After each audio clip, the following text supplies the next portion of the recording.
You preach basically to everyone. My question is, in your opinion, we have individuals in this country that are full citizens that are also full citizens of other countries. In your opinion, how can somebody pledge allegiance to two countries at the same time, and is that something that we should be allowing? I mean, I think your question says it all. Obviously, that's absurd.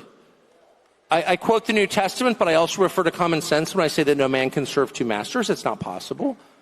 I only have one wife for that reason. You say to your wife, I'm going to take another wife, but I'm going to love you just as much. Nothing's going to change. My wife's going to look at me like, no, it's one wife. Because you can only really pledge your loyalty to one person or one country. That's just a fact. And there's also a sense, and this is relevant to me, and I know you're speaking about Israel, but it's not just Israel, to be honest. I think it's a huge problem. I think anybody, by the way, who serves in a foreign military should lose his citizenship immediately.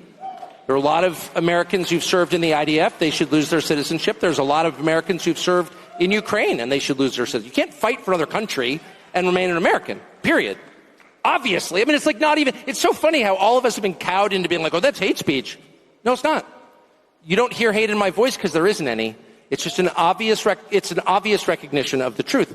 But there's a more insidious thing, and I say it's not just Israel. I'm not just trying to give myself cover. I'm being honest.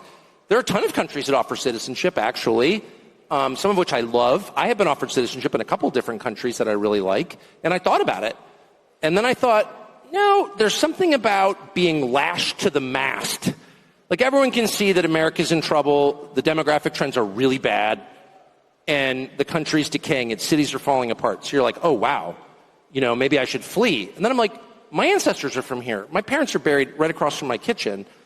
I'm staying here. And the second you make that decision in your head, I don't care what happens to America, I will be here. It totally changes your attitude. You're like, I don't even care. It's my country. And they've been here for so long and fought in all of these wars. My ancestors, and I'm sure yours, would be totally shocked by some of the conversations. Foreign flags in the Congress? Are you joking? Get out. And so, no, once you decide you're all in on your country, it really changes the way you approach everything. And by the way, it should be the baseline requirement. You shouldn't be allowed to serve in government if you're not a U.S. citizen or you're a dual citizen. Are you joking? Of course not. And I would love to know what the justification is. And of course there isn't one, which is why they're allowed to just write you off as some sort of freak, some internet freak, hater, Nazi, whatever. No, I'm not. Just an American who loves my country, and I think it's fair to demand that the people running my country love it every bit as much as I do.